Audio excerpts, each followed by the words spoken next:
Fut un temps où la terre était sèche, où le soleil faisait partie intégrante d'un quotidien banal et anodin.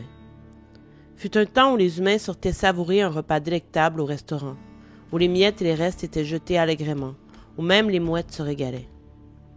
Fut un temps où on laissait couler l'eau des robinets afin qu'elle atteigne la température idéale à la consommation. Chaque goutte qui s'écoulait doucement n'était pas signe de gaspillage, mais symbole de satisfaction personnelle, de désir irréfléchi. Fut un temps où les humains se frôlaient dans l'insouciance, où les regards portés vers l'autre n'étaient pas empreints de méfiance et de crainte. Fut un temps. Puis survint le renversement, et tout ce qui fut s'évapora, sans crier gare. Le sursaut gamma eut raison de plus du 3/4 de l'espèce humaine. Cela ne se produisit pas de façon instantanée. À contrario de l'explosion de la supernova, qui dura à peine 1 minute et que certains nommeront la délivrance, la disparition de l'humanité s'échelonna sur le long terme. Face à la pénurie de ressources, l'humain, trop habitué à l'abondance et au confort, se retrouva démuni dans une lutte pour la survie totale. C'est que les rayons gamma endommagèrent gravement la couche d'ozone, entraînant des conséquences désastreuses sur tous les appareils électroniques et le réseau électrique, essentiel à l'individu moderne. Après, ce fut l'arrivée d'une pluie torrentielle qui ne cessa jamais plus. Les plus fervents clamèrent que la Providence était la grande responsable des élus, de ceux qui continuaient de marcher dans sa lumière. La majorité, troublée par le désespoir, ne dit rien du tout, quoique dans l'impuissance et la dévastation. Mais la vie persista. Le quotidien fut autrement, et tout ce qui fut s'évapora.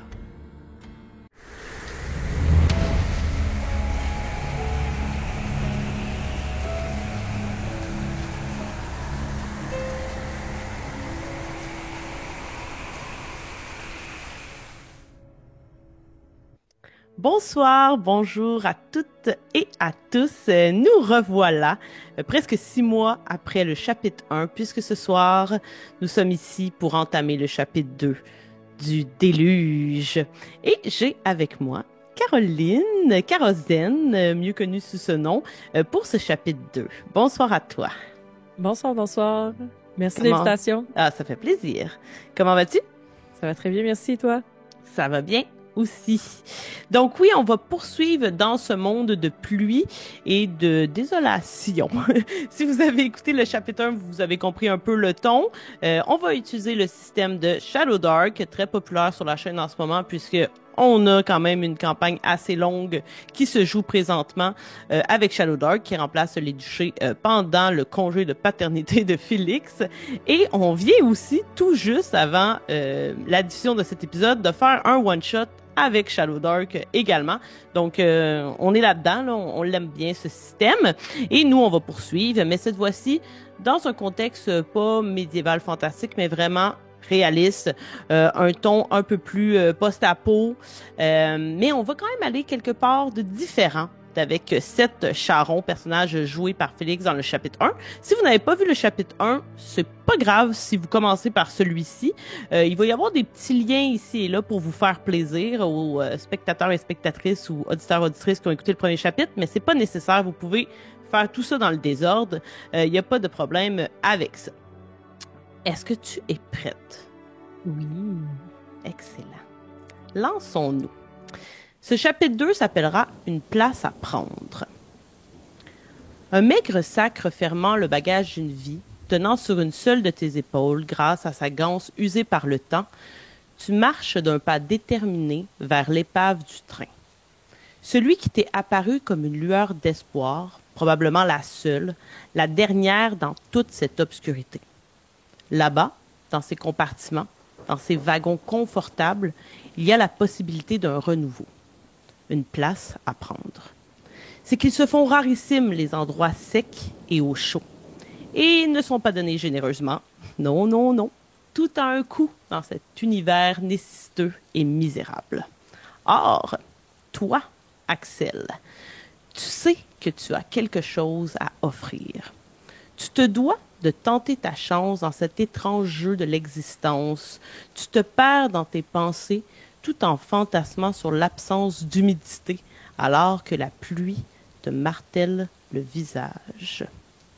Qu'est-ce qu'on voit Je t'imagine sortir de l'orée de la forêt avec une pluie tonitruante qui ne s'arrête jamais. T'es toute mouillée et tu te diriges vers ce qui semble être une file humaine parce qu'il y a déjà des gens tout près de l'épave du train qui attendent de pouvoir eux aussi, peut-être, obtenir une place dans ce train. Qu'est-ce qu'on aperçoit? Peux-tu nous décrire un peu ce personnage qu'est Axel? J'imagine Axel qui a probablement peut-être une longue tresse, des cheveux qui sont très, très ébouriffés, là, peut-être bruns, là, ébouriffés par l'humidité ambiante, puis que avec tout abandon de éventuellement consolider ses cheveux qui doivent être terriblement humidifiée. Peut-être justement, elle est dans ses pensées, elle sort de la forêt, puis elle pense à l'idée d'être au chaud en regardant ses mains qui sont ratatinées complètement, en se demandant de quoi ça aurait l'air. Elle se rappelle presque pas de quoi ça avait l'air d'avoir les doigts pas ratatinés. J'imagine qu'elle a peut-être une espèce de chapeau improvisé, là, tu sais, pour peut-être quelque chose qui a été trouvé par terre. Peut-être qu'on dirait que quelque chose a roulé dessus. Juste pour dire que c'est une maigre protection pour son visage et ses épaules, peut-être. Des vêtements probablement sales, probablement très sales et très usés. Puis, je sais pas, est-ce que c'est très chaud comme climat ou... Non. On est à l'automne, présentement. Puis, tu peux te dire... non, excuse-moi, on n'est pas à l'automne, on est au printemps. Et on est sur la fin du printemps. Non, sur le début du printemps, je finis par l'avoir. Fin hiver, début du printemps. Donc, fin mars, mettons, début avril. Quand même. Il fait quand même un peu froid, mais on n'est pas trop mal. On n'est pas sous zéro, présentement. Peut-être qu'à force de marcher, puis parce que les journées sont plus chaudes, elle a habituellement une veste un peu plus chaude, attachée à sa taille, parce que, tu sais, son sac est plein. Alors, j'imagine que c'est un peu ça, son look. OK. Veux-tu lancer un petit dessin avec les unités, juste pour voir, mettons, dans quel état sont tes vêtements? 34. 34? Ils sont pas dans un très bon état. Peut-être que tu as des capacités pour recoudre, rapiécer les choses, mais difficile dans les conditions dans lesquelles tu vis de trouver déjà le matériel pour le faire. Et en plus de coudre à la main sous la pluie, les doigts deviennent rapidement ankylosés, très refroidis de par l'eau qui coule constamment sur ceux-ci. Bienvenue, Axel, dans ce monde qui t'accueille comme tu arrives. Le train, en tant qu'objet, a une symbolique forte dans l'imaginaire de votre monde. Néanmoins, c'est la figure qui y règne qui occupe le plus souvent les esprits, celui que la populace aime appeler le Messie du savoir. À l'image du sursaut gamma, il est apparu spontanément, un peu sorti de nulle part, comme un invité. Tu sais, le genre de personne qui s'incruste, qui s'installe comme insidieusement dans nos vies alors que on veut pas vraiment, la personne est juste là et ne décolle pas. Mais pour certains, il est devenu l'unique, le sauveur de l'humanité, du moins, ce qu'il en reste. Mais pour quelle raison? C'est ça qui est difficile à prouver, mais on prétend qu'il détiendrait une connaissance absolue, une érudition inégalée qui mènerait ce qui reste de l'humanité vers votre salut. Évidemment, il y a une sorte de culte qui lui est désormais entièrement dévoué, qui a finalement vu progressivement le jour. Comment ça s'est fait? Par des cérémonies de lecture, des appels aux mémoires et des travaux autour des rails du chemin de fer sur lequel se trouve le train en ce moment. Ça a commencé à mettre la puce à l'oreille à une partie de la population. Les gens se sont joints à lui dans une sorte de secte qui voue un culte à la lecture, au savoir écrit. Par conséquent, les rangs des disciples se sont agrandis et le train est devenu leur quartier général. Les fidèles se sont mis à recruter des adeptes grâce à une initiation qui demeure secrète pour le commun des mortels. Et la récompense, par contre, elle est connue de tous et c'est ce qui fait en sorte qu'elle attire les foules. C'est un poste de libraire dans ce train et l'acquisition d'un wagon personnel. Ce qui est évidemment... non, il n'y a rien qui est égalable au niveau de la valeur, parce que déjà, il y a très peu de gens qui ont un abri. Et de ce que tu en sais, peut-être que tu as entendu des rumeurs, ben, le train est chauffé. Donc, c'est un endroit où il fait chaud, où vous êtes au sec, où il y a de la nourriture également qui est fournie, et de la nourriture dans une certaine... dans un bon état, disons-le ainsi. Le bruit d'humanité à proximité va te sortir de ta rêverie. Tu aperçois enfin le véhicule abandonné. Il est majestueux dans ce décor désert. Tu n'en as probablement jamais vu avant. C'est le vestige d'un autre temps. Il y a une longue file d'individus qui se dressent devant toi. Apparemment, tu n'es pas la seule à considérer ta valeur parmi tous les gens des alentours. D'ailleurs, tu dirais que ce sont quoi les raisons qui t'ont amené ici à vouloir concourir? Est-ce que ton but, c'est tout simplement de gagner une place dans la librairie, un nouveau lieu sécuritaire pour vivre, ce qui serait tout à fait louable, d'accéder à un savoir absolu, de rencontrer le Messie lui-même, peut-être même au contraire, de renverser sa toute-puissance? Tu dirais que c'est quoi ton rapport à cette figure-là, mais aussi à ce qu'il peut t'offrir, ou du moins ce qu'il prétend pouvoir offrir? Axel ayant grandi, donc si on rappelle ce qu'on s'était dit un peu, elle, le sursaut gamma s'est passé, elle avait environ 10 ans. Donc, la plupart des choses dont elle se souvient, elle a perdu ses parents. C'est cet univers-là. Et donc, c'est sûr que l'idée d'être au chaud, de manger, ça fait rêver. C'est l'idéal. Puis, Axel est une grande rêveuse. Elle aime imaginer, c'est pour ça qu'elle aime la musique, c'est que ça amène ailleurs, hors de cette misère. Ça donne de l'espoir. Et donc, ce train-là se présente bien dans ce qu'elle recherche, dans ce qui la fait rêver. Sans peut-être aucune attente, elle se présente là. Mais aussi peut-être une certaine incompréhension de pourquoi, s'il a tout ça, pourquoi où trouve-t-il sa nourriture? Pourquoi ne partage-t-il pas, si on veut? Il partage, mais à un certain coût, hein, le coût de la dévotion, de la servitude. Donc, peut-être que son rêve de jeune idéaliste serait de comprendre comment il fait tout ça pour l'amener ailleurs et le partager. Mm-hmm.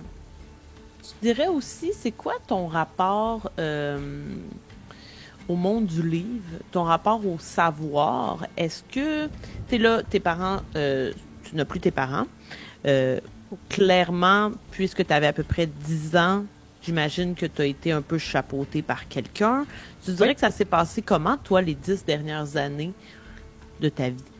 J'ai l'impression que peut-être par pitié, au départ, les gens s'occupaient plus des enfants. Il y avait peut-être une bienveillance puis une certaine générosité, jusqu'à ce que les enfants soient de moins en moins cute et deviennent des fardeaux plus que des bénédictions.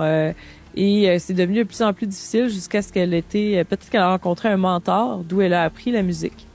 Et j'imagine peut-être qu'il lui a consolider ses apprentissages de lecture. Elle devait probablement déjà savoir lire quand même, mais les livres devaient être très rares. Mm-hmm. Puis bon, Axel est un personnage où j'ai mis beaucoup d'intelligence.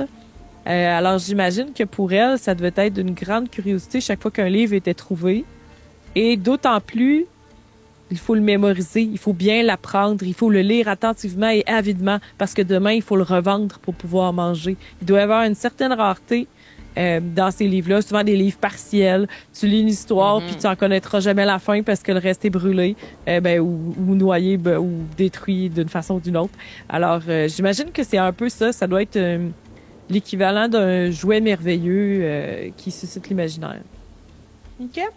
Puis, dirais-tu que le menton, c'est une femme ou un homme? J'imagine un homme dans ma tête, je sais pas pourquoi. OK. Un homme d'un certain âge ou... Un brave monsieur qui a perdu sa famille, tu sais, je l'imagine qu'elle l'a trouvé parce qu'on l'entendait gratter sa guitare. Monsieur aride, fatigué de la vie, peut-être qu'il n'est plus là, peut-être qu'il est parti par une grippe avec toute cette humidité, qui n'est plus dans sa vie maintenant, mais qui l'a beaucoup épaulé puis qui l'a aidé à survivre dans cette misère-là. OK. Donc, ton instrument, c'est une guitare? Oui. Ouais. Puis peut-être que, en fait, c'est lui qui lui a montré aussi ou inspiré sa générosité ou sa volonté d'aider de rendre les choses meilleures. OK. Puis aujourd'hui, il est décédé. Ouais. Je sais pas. OK. Ouais, je l'imagine pas dans le décor. Fait que, Parfait. ouais. Veux-tu lui donner un petit nom à ce monsieur? On est dans des noms, rappelle-moi, quelle origine? En général, j'ai mis très américain. Amérique du J'allais Nord. dire Georges parce que c'est George ou Georges, là, ça sera Ouais. peut-être plus facile. Parfait. Excellent. Parfait. Donc, quand même, une certaine intelligence de par les livres, de par la musique, une curiosité qui t'habite, une générosité également. Et tu es maintenant une jeune femme, donc vingtaine d'années, à peu près 20 ans. Tu parlais de ces enfants qui, pendant un certain moment, ont été justement pris sous les ailes des gens qui voulaient pas les laisser pour compte. Mais effectivement, plus le temps avançait, moins ils étaient mignons et adorables et étaient eux aussi, en quête de survie, finalement. Et les enfants même sont devenus un certain danger dans une certaine mesure. Et parfois, on les utilise justement pour atteindre notre fin.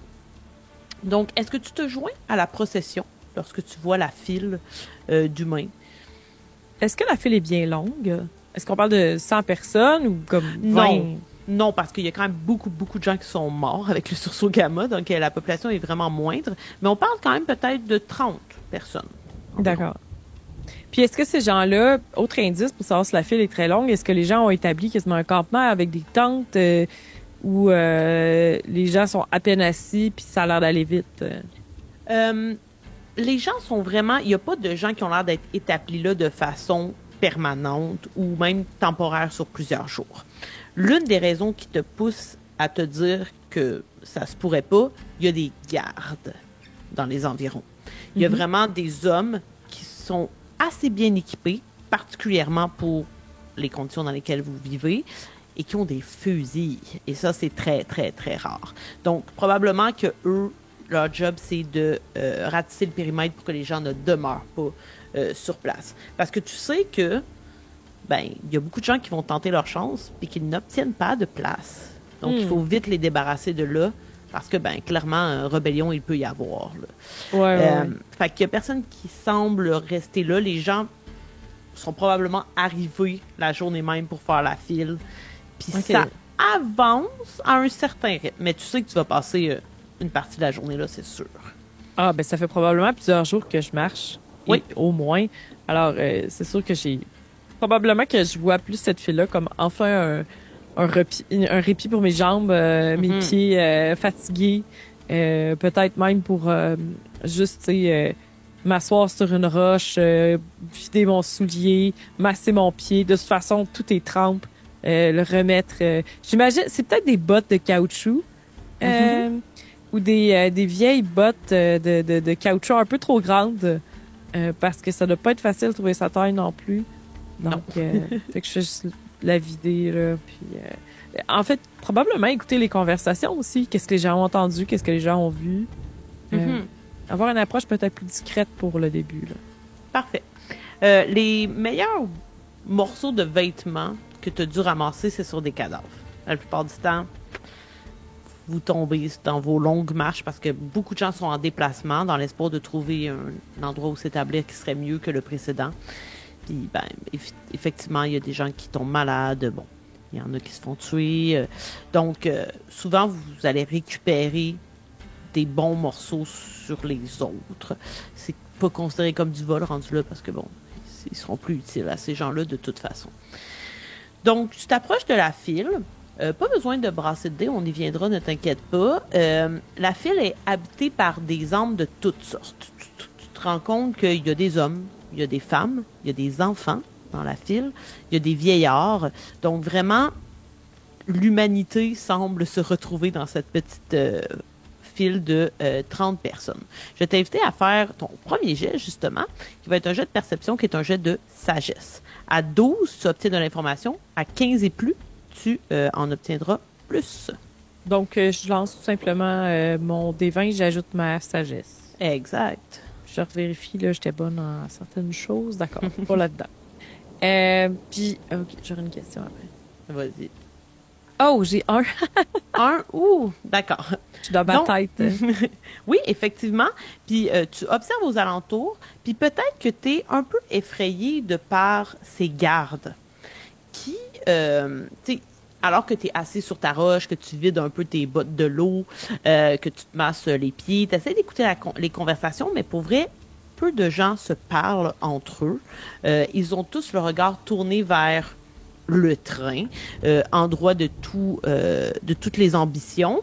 Et puis, t'es quand même pas frôlé, là, pas à ce point-là, mais tu vois qu'il y a une présence quasi permanente dans ta proximité, dans ta bulle d'un garde qui est là, Ah ouais. avec son fusil. Puis, qui a l'air... ben, tu peux faire un jeu d'interne. Puis, il faudra 12. Oh, tabarnouche. Intel plus 4. J'ai 12 flush. Parfait. Donc, il a l'air d'attendre les débordements. Tu sais, ça a l'air Ok. d'être quelqu'un qui, Ils sont comme craqués parce que ça arrive souvent. exact, qui prévoit qu'il va se passer quelque chose. Puis je pense peut-être aussi que c'est pour ça que Axel est distraite, c'est qu'elle regarde, elle veut voir où les gens sortent quand ils se font sortir, puis comment ils sont traités. Tu sais, est-ce qu'ils vont se faire tuer? Parce que dans quel cas, il faut sortir de la file. Fait qu'elle elle cherche un peu pour essayer de comprendre ce mystérieux train. Puis c'est peut-être là où elle porte absolument pas attention là, à ce qui est dans l'immédiat. Mhm.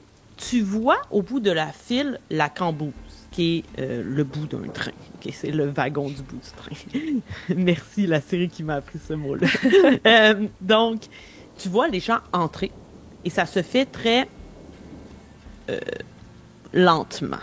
Dans le sens où c'est long, une fois que... Ils rentrent toujours par deux, Ah ouais? mais tu ne les vois nullement ressortir pour le temps que tu es là. Évidemment, tu sais, tu passes peut-être 10, 15 minutes, personne ne ressort durant ces 10, 15 minutes-là. Fait que tu continues d'observer un peu. Cherche où ils sortent. Est-ce qu'il y en a juste un des deux qui sort? Est-ce que les deux sortent ensemble? Est-ce que je vais être obligée d'être en équipe? Peut-être qu'elle est vraiment là, dans ses pensées de Mhm. toutes les possibilités pour essayer d'anticiper, de se préparer à ce qui s'en vient. Ben, mettons, vu que tu es très intel, ce dont tu es sûr pour l'instant, c'est que c'est évident qu'il va y avoir des, disons, des questions ou des épreuves, des défis qui vont porter sur la recherche dans des livres, Tu sais que le train prend la forme d'une sorte de bibliothèque. Fait qu'on va te demander un peu de jouer les archivistes, les libraires, les bibliothécaires. Il va y avoir, c'est sûr, quelque chose à faire par rapport à ça. D'où peut-être ton interrogation par rapport aux enfants dans la file. Parce que clairement, il y en a qui sont nés après le sursaut gamma, qui sont dans la file présentement, qui n'ont pas 10 ans, qui savent probablement pas lire ni écrire. Donc ça, tu trouves ça peut-être étrange. Autre chose que tu as remarqué et dont tu es sûr présentement, c'est que les gens entrent par deux. Ouais? Ouais, Puis est-ce qu'ils sortent par deux? t'as vu personne sortir. J'ai vu personne sortir. Peut-être que j'essaierais là, de m'intéresser. J'imagine que si moindrement j'essaie de parler avec ceux qui sont plus loin, les gens doivent quasiment pousser pour pas se faire dépasser. Là. Fait que je sais pas à quel point les gens sont défensifs. Là. Est-ce que tu tenterais de sortir de la file ou tu voudrais j'en parler à la personne qui est devant toi? Je commencerai peut-être par la personne qui est devant moi, mais dans cette curiosité-là de... Ah, j'aurais pas pensé qu'il y avait des gens de tous les âges là, dans la file, des enfants. Tu vas voir la personne se retourner vers toi et à la base, ce que tu voyais, sans avoir remarqué quoi que ce soit de particulier, mais maintenant qu'elle se retourne, tu reconnaîtras la personne qui est devant toi. De dos à toi, tu voyais simplement la nuque allongée de la personne, une personne qui avait une certaine posture dans la droiture, des cheveux blonds, cendrés un peu, pas propres évidemment, à peu près aux épaules et mal coupés. Là, tu vois que ça a été fait dans un campement avec les outils de base. Tu reconnais cette dame qui s'appelle Fiona Morel. C'est quoi ta relation avec cette fille-là? Tu la connais d'où? Fiona, c'est peut-être quelqu'un qui habitait...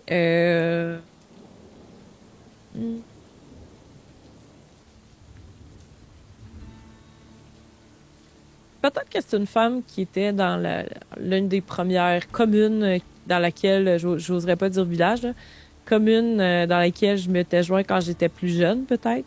Une gentille voisine des gens qui m'accueillaient. Donc, tu sais, une connaissance générale de cette personne-là sans la connaître de façon très privée. Peut-être que c'est une dame qui était justement méfiante, mais gentille. Donc, un visage à la fois connu, mais pas tant que ça. Donc, il y a une certaine politesse, j'imagine. Là. Fait que c'est Madame Morel. OK, fait que quand même un certain âge, tu dirais? Donnons-lui 65. OK, quand même. Excellent. Donc, connaissance sans plus, mais dont tu connais la gentillesse. Disons-le ainsi. Ouais, la gentille madame qui était contente de me voir, mais qui me donnait pas à manger. C'est... OK. Fait quand même une certaine restriction, un certain... je pense aussi à moi avant, mettons, un enfant. Et, mettons, puisque tu as beaucoup en intel, tu as vu 2 personnes entrer. Tu te doutes que c'est soit avec elle que tu vas entrer, soit avec la personne derrière toi. Comment tu te sens par rapport au fait que ça se pourrait que ça soit ton allié ou bien ton adversaire? Ben, moi, c'est sûr que j'essaie de penser comme Caroline, là, genre, littéralement, je ferais tout de suite, je compte les têtes pour savoir si je vais être avec elle. C'est sûr, parce que c'est facile de voir, tu sais, 100 paquets de 2. J'essaie de résoudre d'abord cette question-là dans ma tête. Tu la résous rapidement, tu seras avec elle. Je pense, tu sais, j'essaie de me rappeler, tu sais, bon, ben, c'était une femme qui était d'une certaine intelligence, sympathique, mais quand même froide, sérieuse, justement, de droiture. Peut-être que je l'imaginais, là, tu sais, la femme aux cheveux gris, visage mince. Ben, j'imagine que de toute façon, à cette époque-là, tout le monde est vraiment maigre, là. Mais, tu sais, une femme élancée, aux traits sévères, puis, tout le temps, comme, tout le monde te laisse tous les adultes me laissaient les tutoyer, mais c'était Madame Morel quand même. Il y avait toujours cette distance-là. Donc, probablement que ça doit être dur à gager si cette madame-là, si tu es l'adversaire, ben, j'espère que ma vivacité d'esprit va m'aider, puis en même temps, ça serait dommage, mais en même temps, tu sais, moi, je vais être dans le wagon, fait que c'est correct, mais si je suis en équipe avec elle, c'est vraiment pas si mal parce que je regarde les autres personnes dans la file, ça aurait pu être pire, tu sais, peut-être... je vois le verre à moitié plein, là. Ouais. Et justement, alors que tu évoques le fait que... Tu sais, je pense qu'on va être en équipe. Et que tu es surprise qu'il y ait des enfants. Oui. Tu sais, elle te regarde, puis elle a pas l'air de te reconnaître. Parce que, tu sais, elle t'a connu alors que tu avais comme 10 ans. Fait que là, à 20 ans, tu sais, comme, ça reste une dame de 65 ans. Tu sais, la mémoire, à un moment donné, finit par s'échelonner, se dissoudre un peu avec l'âge. Puis il va juste te répondre sans vraiment constater que vous vous connaissez. Si tu ne le mentionnes pas, tu constates qu'elle a pas l'air, elle, de faire le lien entre toi et la jeune Axel de la commune d'Elia, mettons, 10 ans. Je vous dirais probablement. OK, excellent. C'est moi, Axel. Ben oui, j'étais avec la famille Boucher. Puis, est-ce que tu étais déjà avec Georges à l'époque? C'est peut-être... non, j'imagine qu'il y avait peut-être les... Georges, il m'a pris quand j'étais plus cute, là, quand il n'osait plus les enfants. Tu sais, lui, il était par pure gentillesse. Excellent. Ah, oui, Axel. Puis tu vois que, tu sais, elle se creuse, là, comme l'esprit pour tenter. Ça l'aide, là. Vous savez, la petite maison, là, ben, pas la maison, mais ceux qui j'étais avec madame, là, qui était tel genre, puis, vous vous souvenez, là, on était dans la commune de tel endroit, là. Il y en avait un paquet d'autres comme vous, hein? Vous étiez quelques-uns, là, la petite marmaille, c'est ça? Oui, oui. Puis alors qu'elle te regarde, puis que vous avez quand même un échange, puis tu peux l'observer, je vais t'inviter à faire un jet d'intel. Il faudrait 12.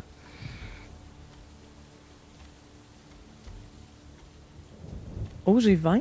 20 naturel, donc 24. Oh, wow! OK, excellent.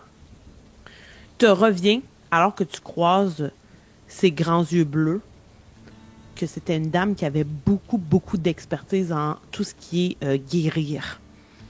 Elle était extrêmement utile à la commune parce que elle avait quand même des bonnes connaissances pour panser les plaies, guérir des brûlures. Donc, probablement que ce grand regard-là s'est déjà plongé dans le tien alors que tu avais couru, tu étais tombé sur une roche, puis elle s'était penchée vers toi, puis elle t'avait soigné. Donc, elle avait quand même un rapport assez rapproché avec les enfants parce que elle avait souvent à penser des petits bobos, puis elle le faisait pas nécessairement de façon maternelle, dans le sens où les jeunes couraient pas vers elle pour se faire soigner en espérant avoir du réconfort. Elle savait que probablement ça allait faire mal pendant un petit bout parce qu'elle allait mettre un peu d'alcool, ça allait brûler. Fait qu'elle était aussi connue pour faire comme ça fait mal, mais après ça fait du bien, tu comprends? Puis elle le faisait sans rien demander. C'était quand même une femme qui c'était ça son expertise, puis elle le faisait. Fait que possiblement un avantage à exploiter si jamais elle est ton alliée. Vous allez discuter un peu comme ça dans la file, sans qu'il y ait nécessairement, à moins que toi tu le fasses, d'informations très précieuses qui ressortent de pourquoi elle est là, qu'est-ce qu'elle attend de ça. Elle reste assez énigmatique à ce niveau-là, disant probablement que ce qu'elle cherche, c'est un endroit pour s'éteindre, parce que elle sait qu'elle est vieille, que si elle demeure... Ouais, l'espérance de vie, puis à 81 ans. Exact. Puis tu sais, tu l'as connue il y a 10 ans, puis clairement, elle est vraiment en moins bon état qu'il y a 10 ans. Bon, 10 ans, c'est sûr que ça pèse sur tout le monde, là, mais dans le monde dans lequel vous vivez, d'autant plus. Donc, les heures vont passer parce que vous allez rester là longtemps. Vous allez avancer quand même un minimum. Et encore une fois, alors que tu es sûrement très attentive, 2 personnes entrent, mais personne n'est ressorti. Puis même autour, hein, tu sais, même si on regarde au loin. Est-ce qu'on a une bonne vue au loin ou il y a comme une forêt? Juste pour que tu puisses te l'imaginer, puis les gens qui nous écoutent également, le train, tu sais, mettons, le train est devant vous. Vous faites la file. Il est droit, là. Ouais, vous faites la file sur le chemin de fer. La cambuse, qui est le dernier wagon, vous la voyez quand même assez bien. Mais ensuite, le bout du train, vous le voyez pas. Il y a vraiment beaucoup de wagons. Puis autour, c'est des arbres? C'est vide? Il y a comme une clairière. Il y a quand même un endroit où c'est plutôt la plaine. Puis ensuite, il y a l'orée d'une forêt. OK. D'où j'arrive. Exact. D'accord. Tes vêtements encore, comme je le répète, sont mouillés, deviennent lourds. Les grelottements, les tressaillements des corps font s'agiter l'interminable chenille humaine qu'est cette file. Et rapidement, ben évidemment, la faim se met à tirailler plusieurs d'entre vous. Puis, comme si tout était calculé, en fait, tu remarques que les gardiens du savoir, la milice du Messie, c'est ainsi qu'on l'appelle, certains d'entre eux vont sortir de la cambuse et ils ont dans leurs mains des gros sacs qu'ils doivent vraiment tenir là, entre leurs bras comme on porterait un bon gros bébé. Ils sont peut-être 4 environ à sortir de cet endroit-là. Et tu remarques dans toute cette humidité-là, dans le froid mouillé, qu'il y a de la fumée qui s'échappe des sacs. Une fumée rassurante et de laquelle une odeur s'extirpe, une odeur succulente, celle du bon pain frais. Et comme tu l'as déjà évoqué plus tôt, comment ils peuvent avoir accès à tous ces produits-là? T'as pas le temps de réfléchir trop que la file commence à avoir la bougeotte parce que les gens se rendent compte de la même chose que toi. Et tu comprends aisément pourquoi. Alors que les gardiens se mettent à en tirer des bouts dans la file de gens. Comment tu réagis à ça? Parce que là, tu vois des gens qui commencent à se bousculer un peu pour attraper les vives. Tu en vois probablement qui tapent sur d'autres pour essayer de prendre leurs morceaux qu'ils ont attrapés de peine puis de misère. Euh, D'autres vont plutôt se diriger vers les gardiens, comme discrètement. Tu dirais que tu réagis comment à ça? Probablement. En fait, tu sais, puis peut-être que je suis déjà en mode, mais si c'est une épreuve, puis que dans le fond, il faut garder notre calme, puis montrer notre savoir-vivre, tu sais. D'un coup que le test est commencé, fait que peut-être que, en fait, j'essaie de garder le focus, mais le pain sent si bon. Mais est-ce que les gens quittent la file? C'est sûr que les gardes, ils sont prêts, là. J'ai pas besoin de les avertir. Peut-être que je vais prendre Morel? Madame Morel par la main. Puis s'il y a des places qui se libèrent en file, on avance. OK. Puis s'il y a des pains qui tombent, tu sais, je vais essayer d'être prête à attraper. Mais en même temps, si j'ai un pain puis que je l'attrape, je vais me le faire prendre, tu sais. Puis je veux pas être blessée, puis je veux pas... fait que je vais essayer d'utiliser toute ma volonté puis attendre mon tour pour voir s'il en reste. En me disant, je pense que maintenant, là, si c'est une épreuve, il faut que je mérite ma place, je vais avoir tout le pain que je veux plus tard. Fait que c'est un peu comme focus la file, Madame Morel, puis let's go. OK, excellent. Bon, première chose, je vais te donner un lock token parce que t'as catché rapidement que ça faisait partie de l'épreuve. Bravo. Il y avait un jeu plus tard à faire pour ça, puis tu l'as eu. Fait que tu peux t'en prendre un. C'est l'équivalent d'un avantage. Là. OK. Sauf que tu peux les cumuler dans Shadowlark. Donc voilà. Par la suite, tu me dis tu veux prendre la main de Madame Morel parce que effectivement la file bouge. Il y a des gens qui commencent à sortir de la file. Puis je veux pas perdre mon adversaire qui s'est ben pas mon adversaire mais je continue à essayer de croire que c'est une alliée. Puis c'est ça. Je pense que j'ai trop peur de avec qui je pourrais tomber que je vais garder cette madame-là. Excellent. Je t'invite à faire un petit jet de charisme. Est-ce que tu lui dis quelque chose quand tu lui prends la main ou tu fais juste vraiment un mouvement pour montrer on est ensemble, on va se protéger? Je vais vraiment la prendre par la main et dire venez avec moi, Madame Morel. Parfait. Excellent. Fait que je vais t'inviter à faire un jet de charisme. Tu peux le faire à avantage puisque tu la connais.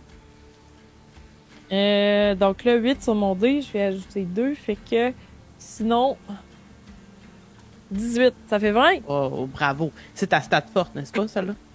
Non, c'est l'intel, finalement. OK, excellent. Donc oui, sans problème, à 20, même tu vois qu'elle est un peu apeurée. Elle a pas l'air, elle, d'avoir compris qu'il s'agit d'un test. Fait qu'elle va avec toi, vous vous déplacez. À un certain moment, par contre, tu te rends compte, en la déplaçant, que ses yeux se dirigent vers le sol, puis il y a quelques bouts de pain, puis elle semble vouloir se diriger vers ceux-ci. Est-ce que tu l'empêches ou tu essayes de l'aider plutôt à en récupérer? J'ai dit, faites-vous-en pas, Madame Morel, il y en a pour tout le monde. Il y avait 4 gros sacs. OK. Est-ce que tu y crois à ça ou tu dis juste ça pour la convaincre? Je suis une idéaliste. Je me dis, il faut... S'il y en a pas pour tout le monde, c'est que c'était un test. Sinon, il y en a pour tout le monde. OK. J'y crois parce que sinon, je me dis... C'est pour ça que je suis là. J'ai pas marché tout ce chemin-là pour qu'ils nous traitent comme des mangeurs de pain. Excellent. Est-ce que tu... dans le fond, ce que tu veux faire, c'est avancer dans la file pour être plus près? Partir, probablement. Puis je dis, non, il y en a pour tout le monde, il y en a pour tout le monde. OK. Autour de toi, tu sais, il y a personne qui commence à se donner des coups de dague et tout ça. Là. C'est pas violent à ce point-là. Ça se pousse. Ça se bouscule. Il y a des gens qui sont tombés par terre. Puis, dont des enfants. Il y a des gens qui bousculent les enfants là, pour avoir les bouts de pain. Tu sais, alors que tu vois justement scène assez classique de la mère qui tente de les défendre puis leur donner comme les bouts de pain qui ont déjà mijoté dans une des flaques, parce qu'on se rappellera qu'il mouille à Sio, tout est mouillé partout.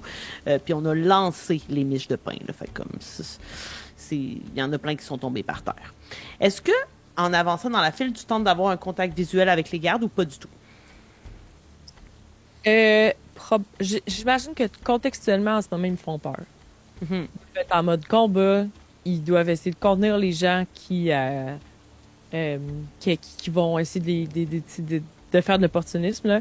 Alors, je pense que mon focus, c'est vraiment, vraiment de de prendre toute place acceptable dans la file.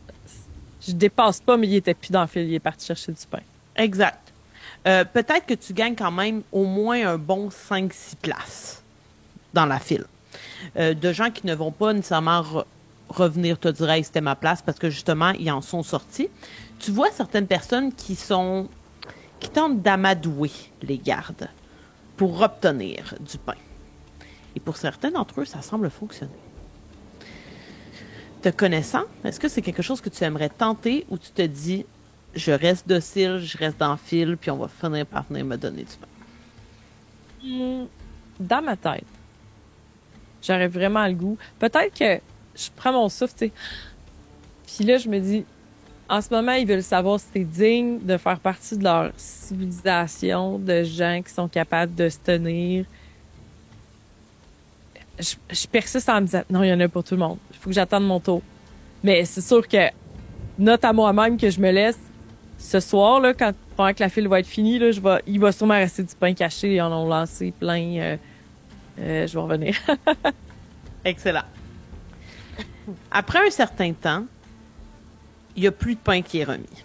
Et tu n'en as pas reçu. Ils repartent avec les sacs pleins. Ils restent dans les alentours, mais il y a encore, tu sais clairement qu'il y a encore des victuailles dans leur sac.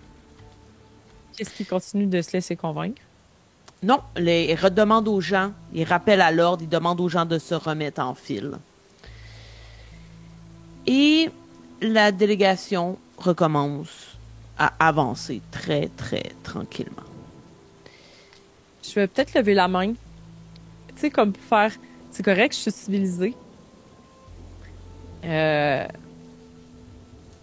Excusez-moi, monsieur.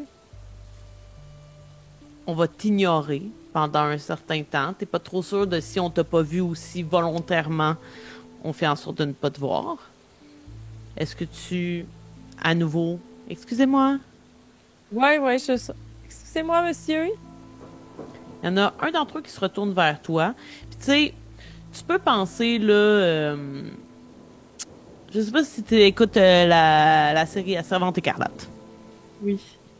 Ceux qui font genre les conducteurs, le genre Nick, mettons, dans la série. Tu sais, ils ont un peu toute la même face, la même carrure, les gars qui sont dans ce troupe-là. Mais c'est à peu près à ça que ça ressemble. Toutes des jeunes hommes, monsieur, toute une petite carrure, genre très difficile de les différencier. On a vraiment fait des petits soldats pareils, des hommes en série. Un de ceux-ci s'approche de toi, rien de particulier. D'ailleurs, je suis pas trop certaine. Dans mon inventaire, j'ai pas de guitare. Je sais jouer de la guitare, mais oui, ton instrument, tu peux l'ajouter. C'est que je t'avais demandé de le choisir, mais tu m'as gardé la surprise pour la partie. Je l'ai peut-être pas vu, pardon. Mais j'imaginais une guitare, puis en plus, c'est terrible parce que ça doit tellement se briser facilement, là. Une vieille guitare que le bois a un peu fendu. Ouais. Elle doit sonner un peu faux. Puis, j'ai peut-être... Fouille-moi comment les cordes n'ont pas cassé encore, là. Ça peut se remplacer facilement, par contre. Oui, mais probablement que j'accumule toutes les cordes que je trouve. Monsieur, si je joue de la musique pendant que tout le monde attend, ça pourrait calmer tout le monde. Est-ce que vous pensez que ça vaudrait un petit pain? Tu vas voir qu'il va regarder les gens autour. Fais un jet de charisme. 12, il va se passer quelque chose. Non, 9 et 12, il va se passer quelque chose. Je ressors ma feuille un petit peu. Charisme 2, j'ai 8. Ah! T'as un token, c'est sûr. Caro a peur qu'il y ait de quoi d'assoupant dans le pain. Fait que je vais garder mon... Non, c'est sans succès, je vais avoir faim. OK. Il va pas t'empêcher de jouer, par contre. Il va pas te dire que tu peux pas... Ah non! Ah, attends, excuse-moi, je viens d'aller sur token, puis ils disent « Each player can only have one lock token at time up ». Je suis surprise parce que j'étais sûre qu'on pouvait les cumuler. Bon, pas grave. Il va pas t'empêcher de jouer. Mais il va pas te dire que tu vas avoir un pain. Ouais. Tu comprends? Ah, il dit rien. Genre, il regarde la file. Il a l'air dubitatif, mettons. Lui, il pense pas nécessairement que ça va les convaincre de quoi que ce soit. Il commence à s'éloigner. rien ne t'empêche de commencer à jouer pour lui prouver le contraire. Ouais, c'est ça, je vais peut-être l'impressionner. Je vais m'essayer. En me Excellent. disant que peut-être qu'il connaît pas la musique. C'est effectivement pas très accessible, je te dirais. Il doit pas y en avoir beaucoup des comme toi, là. Fait que je vais jouer de la guitare. Parfait. Donc, ça va être dans performance, ce serait pas mal charisme. Ah oui, puis là, ça j'ai quelque chose là. Oui, dans tes Oration, dons. Performing Arts, Lore and Diplomatie. Ah, c'était un peu diplomatie tantôt, mais j'y ai pas pensé, fait que c'est pas grave. J'ai l'avantage. Ah ah, génial.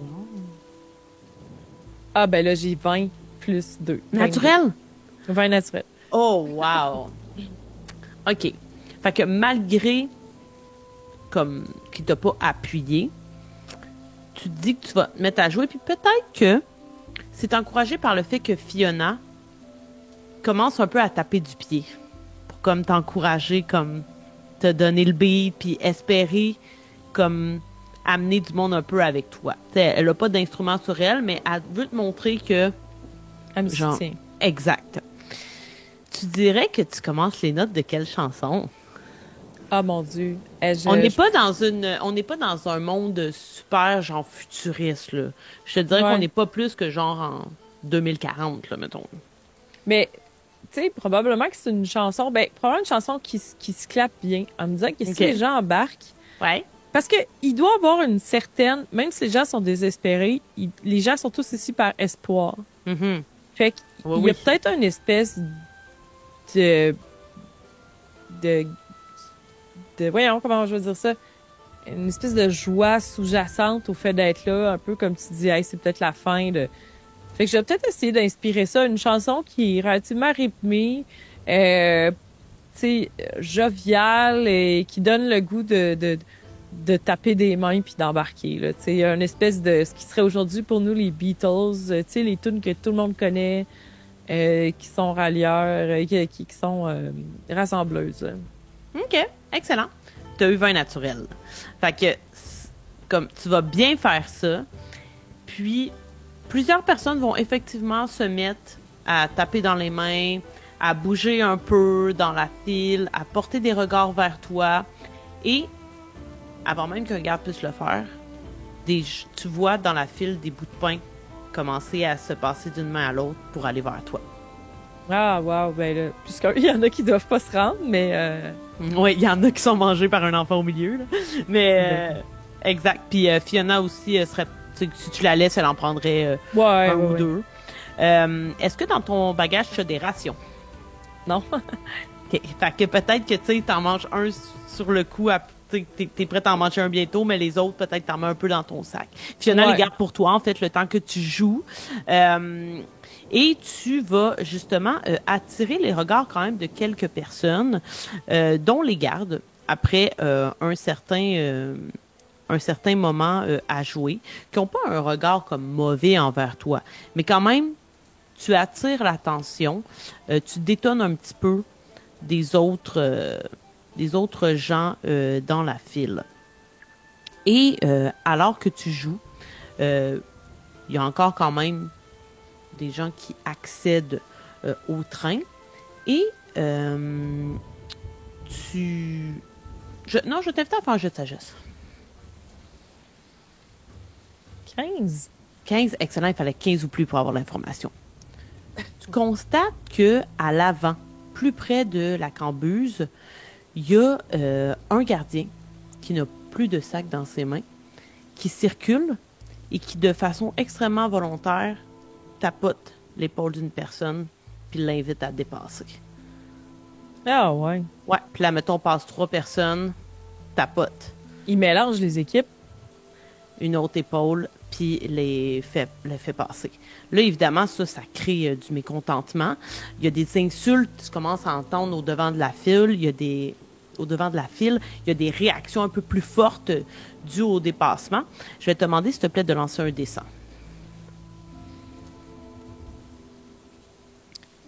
80. 80. Le garde arrive à toi. Tapote ton épaule. J'aurais aimé ça, en tout cas. Vas-y. comme j'ai un peu l'obsession des places, là, comme le réflexe que je disais tantôt, Ouais. j'aimerais ça voir si, dans le fond, d'abord, de combien de places il les fait devancer. Puis après ça, s'il faut juste avancer d'une place, par exemple, tu sais, si j'ai juste à inverser avec Madame... Ouais. Madame, excuse-moi, je sais plus les noms. Morel. Madame Morel. Madame Fiona, c'est Fiona Morel. Fiona m'était restée. Donc, si je suis capable de juste inverser avec elle, puis que dans le fond, j'ai pas changé le calcul. Parfait. Tu remarques qu'il ne semble pas y avoir de prédétermination à où il fait mettre les Il gens. pointe, puis il dit c'est là que tu vas. Non, il pointe même pas l'endroit où tu vas. Il leur dit juste dépasse. Ah, ok. Et tu comprends, avec ton intel, que ce qu'ils veulent, c'est créer la zizanie, là. Ils veulent que le monde dans la foule soit pas content puis s'en prennent les uns aux autres. C'est même pas temps pour défaire les équipes. Fait qu'effectivement, tu pourrais seulement, si tu veux garder ta partenaire, changer de place avec Madame Morel. Ouais, puis en fait, sinon je reste juste là en me disant si je comprends que c'est une épreuve. Puis si jamais c'est pour casser notre père, je vais laisser passer la personne derrière moi. OK. Donc, en fait, 3 choix s'offrent à toi. Soit tu bouges pas, soit tu changes de place avec Madame Morel, soit tu dis à la personne qui est derrière toi de passer devant vous. Ben, je ferais ce qui me permet de rester avec elle. Dans le comptage de tête, là, j'imagine qu'il y a peut-être environ que 10 personnes maintenant devant nous. À peu près, ouais. Ça doit se compter à l'œil assez rapidement, là. Fait que j'essaierai de voir, puis je ferai l'ajustement. Fait que, idéalement, je bougerai pas. Tu changerais pas de place. Ouais. OK. Il va tapoter à nouveau sur ton épaule. Puis est-ce que si je devance Madame Morel, je peux rester avec elle? Une fois que tu as devancé, il fait plus rien. OK, fait que j'ai juste swappé de place avec elle, puis... Ce qu'il voulait, c'est que tu suives la consigne. Parfait. Et ça continue d'avancer, mais tu vois qu'en avant, il y a un petit peu de branle-bas de combat. Il y a 2 gardes qui étaient plus à l'arrière, qui vont se diriger vers là où il y a du mouvement. Je vais t'inviter à lancer un nouveau dessin. OK. Parce que je suis en train de me dire, si les gens commencent à vouloir se battre, là, je serais peut-être... Non, mais... Il faut, hein, tu sais. Comme un petit signe... vu qu'elle est quand même charismatique, là, un peu comme un petit signe pour leur dire, tu sais... Aux gens en avant, tu veux dire? Ouais. Genre, okay. Calmez-vous, tu sais, okay. pour éviter que fais-le que avant ça se mette à se battre. Ouais, je te dirais qu'on est déjà quand même proche, là. Ah, OK. Mais je te permets quand même de faire ton jet de caresse. Et comme il s'agit un peu de diplomatie, on pourrait dire que tu peux le faire à avantage. OK. 14 ou 1, fait que ça va être 14 plus 2, ça fait 16. OK. Tu vois que, puis, en raison de ta performance plus tôt, les gens ont quand même déjà eu un regard vers toi, t'as attiré l'attention, ça semble un petit peu apaisé. Les gens qui se tenaient déjà au collet se lâchent un peu, reprennent la place dans la file. Mais là, tu remarques aussi que les gardes te regardent et comprennent que tu es en train de désamorcer ce que eux tentent d'enclencher. Mais en tout cas, dans ma tête, je me dis, c'est quand même un comportement qui est souhaitable, tu sais. Ça dépend ce qu'ils souhaitent. Ouais. Je vais t'inviter à lancer un dessin. C'est peut-être qu'elle n'a pas encore compris, je pense. 61. OK. Les 2 gardes qui étaient partis vers l'arrière et qui étaient venus vers l'avant pour calm down ou bien au contraire sortir les armes, commencent à regagner l'arrière de la file. Parce que pendant que vous avancez, ben, il y a des gens qui se joignent. Vous n'êtes pas les dernières personnes. Il y a toujours des gens qui continuent. Mais ça reste toujours à peu près entre 30 et 40 personnes dans la file. Peut-être même que tu remarques qu'il y a des gens qui, à l'orée de la forêt, se font retourner de bord, comme par les gardes, pour dire pour aujourd'hui, revenez demain, comme... puis ils repartent très débités dans les bois parce que c'est vraiment pas une bonne idée d'aller passer la nuit dans les bois, par exemple. Mais tu remarques que vers l'arrière, il y a l'air d'avoir la distribution d'autres choses qui se fait. Une distribution d'armes. Oh! Aléatoirement, les gardiens tapent sur l'épaule de quelqu'un. Tu remarques qu'il y a une dague qui est glissée dans une main. Ah oui.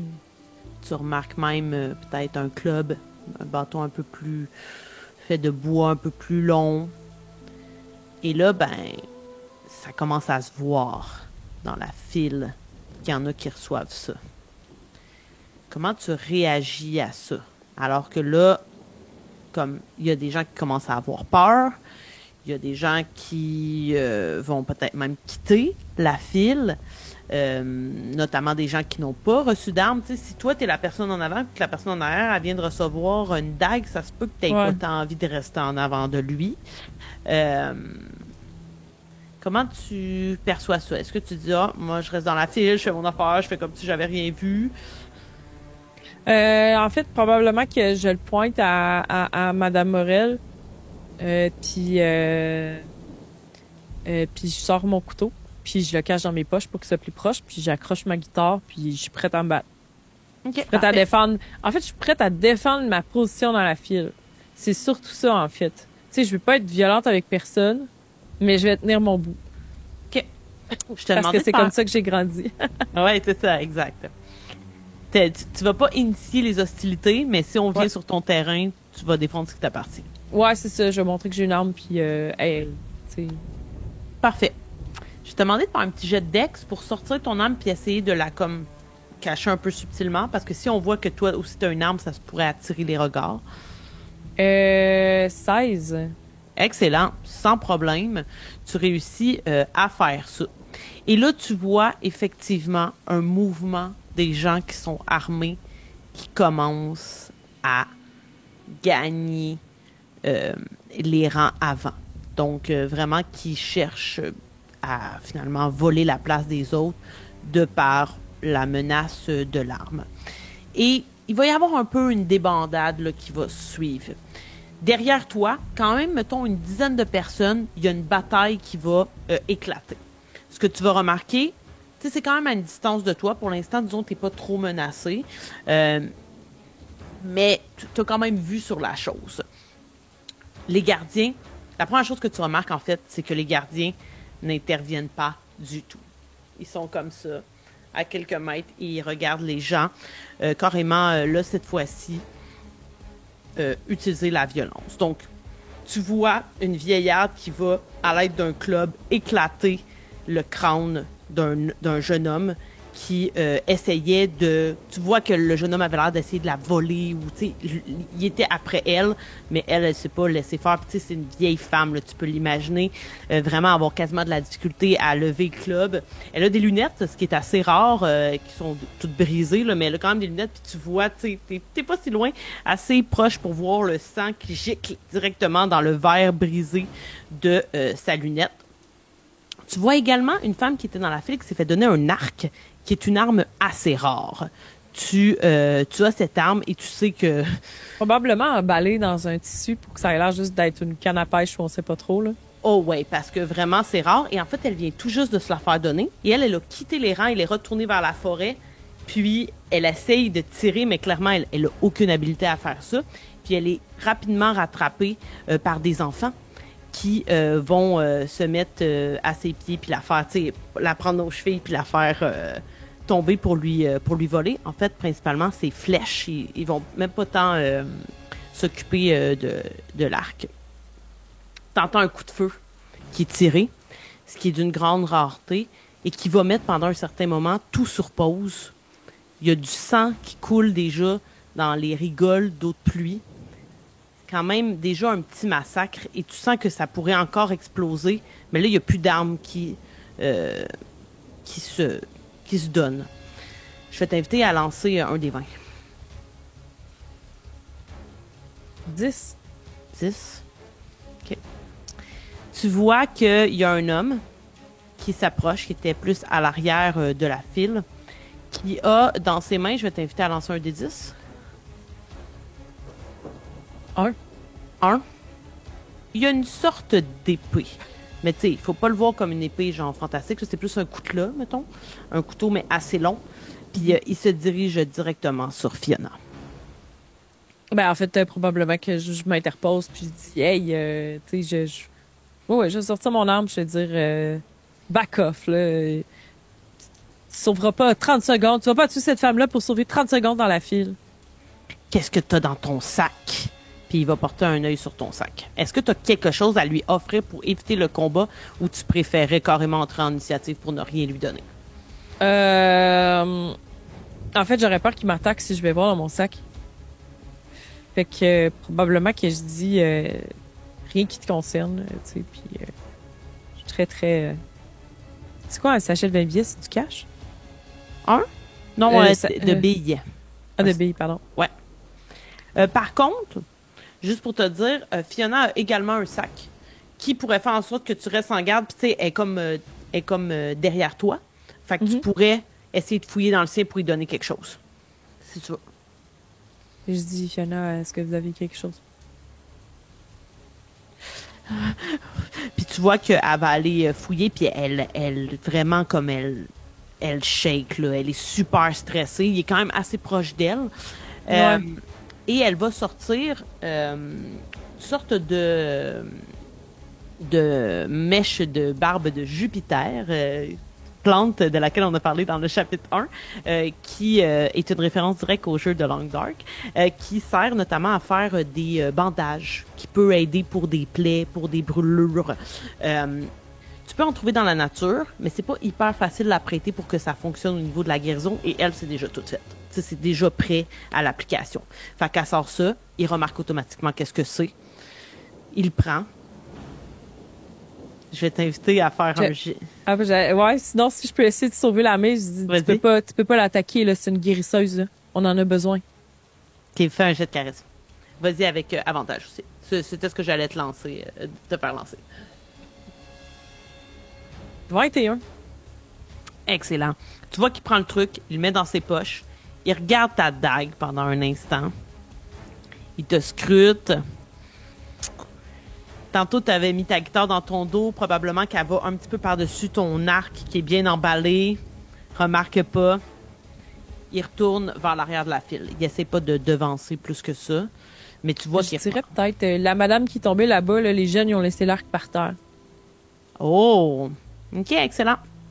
Tu peux écrire que tu te rappelleras du visage de cet homme.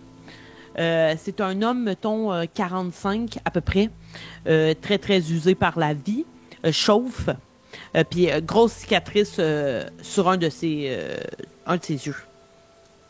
Si jamais tu le revois dans l'autobus, dans le train, dis-je, ben, il doit quand même quelque chose, parce qu'il se dirige vers l'endroit que tu lui as pointé. Et alors que, justement, tu regarde un peu vers l'endroit que tu as pointé, qui était sur le bord de la forêt. Je vais nous mettre une autre petite chanson. Comme il y a un appel au calme qui est lancé, notamment parce qu'il y a 3 coups de feu qui sont tirés cette fois-ci par les gardes.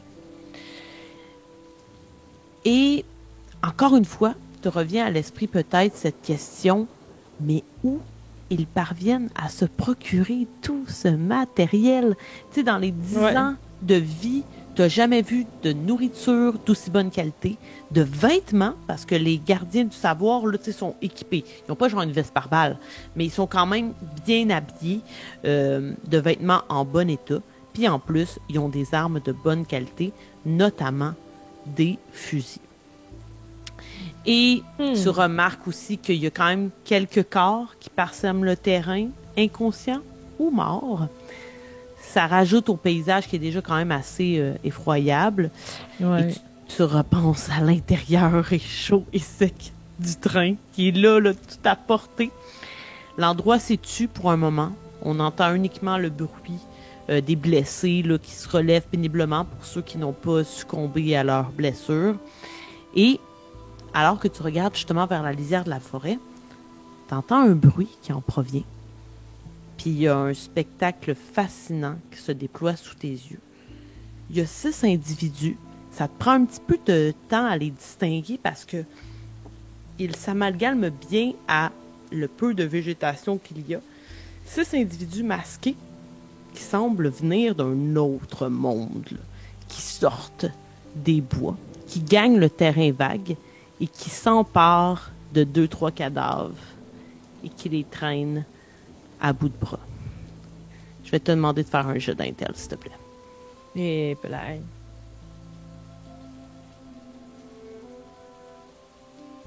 Euh, 15. Il fallait 15 et plus, bravo! Tu sais de qui il s'agit. Ce sont les druidesses de la Diluvienne. La Diluvienne, c'est un marais qui est pas trop loin d'où vous êtes présentement. Puis ce marais-là, il n'est pas du tout visité, il est extrêmement dangereux. Très peu de gens s'y aventurent. Mais il y a une communauté qui vit aux abords de ce marécage, une communauté un peu de grano. On les appelle pas druidesses pour rien. Elles vivent de la terre, de ce qu'il en reste. Et elles viennent chercher les cadavres des gens qui viennent tout Font-tu de l'engrais? Pour ça, il faudra écouter le chapitre 1. Ah! Et alors que ce spectacle se déploie sous tes yeux, Fiona et toi êtes les prochaines. Vous arrivez à la cambuse. Puis je pense qu'Axel se dit à ce moment-là, quel genre de place vit dans une telle abondance?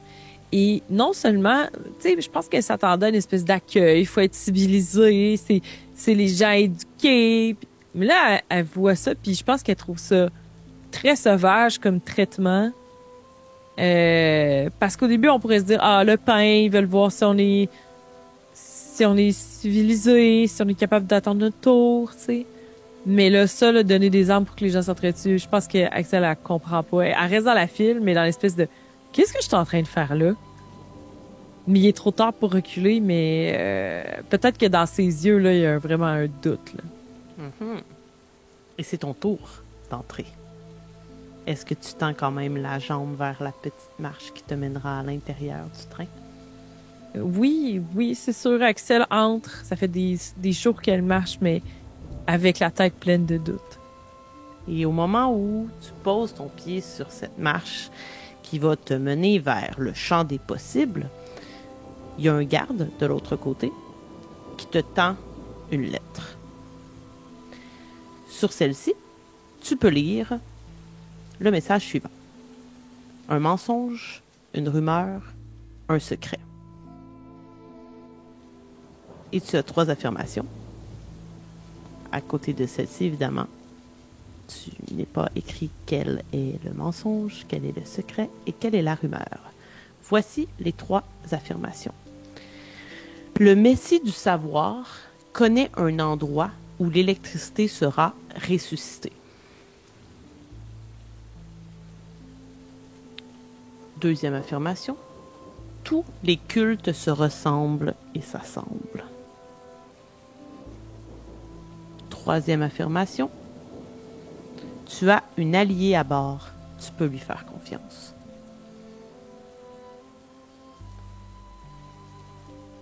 Et au moment où on te remet ce papier, tu constates du coin de l'œil qu'on en remet un aussi à Fiona. Et vous entrez. Et sur ton visage, la chaleur. Je peux pas voir sur elle, hein, si au-dessus de ton épaule, voir son message.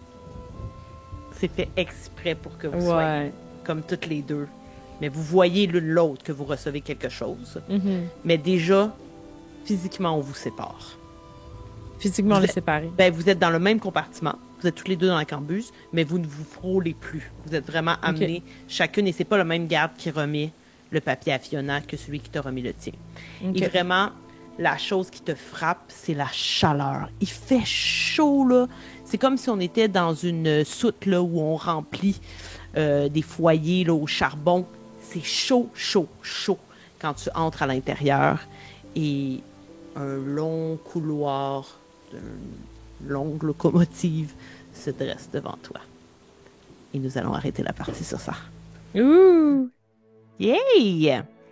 Très chouette! Tu t'es rendu à l'intérieur. Première étape. Le plus dur, non? Ben, Il y en a qui se sont pas rendus. Voilà, puis il y avait une sélection naturelle derrière tout ça. Voilà. Donc, merci, Caro. Merci à toi. Prêté au jeu, d'avoir interprété Axel. On va poursuivre ça encore pendant au moins 2 épisodes. C'est ce que je vise. La prochaine partie, ce sera le début de l'initiation officielle, disons, pour gagner une place dans ce train. Est-ce qu'il y a des petits projets desquels tu voudrais nous parler avant qu'on se dise un bye et à la prochaine? Il se passe quoi? Est-ce qu'il y a des petits streams chez les Fabulistes ou tous les deuxièmes mardis du mois, on a la partie de Public Access sur ma chaîne, Kérosène, sur Twitch. Puis sinon, les 4e mercredi du mois. C'est compliqué, hein? Mais c'est toujours facile c'est plus facile d'avoir des gens indisponibles. Fait que 4e mercredi du mois, on fait sur la chaîne de Joueurs sans fromage une soirée de co-création et de discussion en lien avec les jeux de rôle. Excellent. On vous invite à aller voir ça. On va mettre les liens dans la... J'oublie tout le temps le mot pour ça. Je dis toujours les commentaires, mais c'est pas les commentaires. La description. Oui, merci. Les liens, oui, dans la description. C'était le bon mot. Et vous allez pouvoir aller suivre ça. Puis nous, on va se retrouver la semaine prochaine pour l'épisode 2. Si vous avez aimé cet épisode et que vous n'avez pas vu le chapitre 1, je vous invite à aller le regarder. Vous pouvez l'écouter au complet, maintenant disponible publiquement. Et si vous voulez tout de suite la suite, on vous invite à nous joindre également sur Patreon. Merci encore, Caro. À la semaine prochaine. Merci. Bye. À bientôt.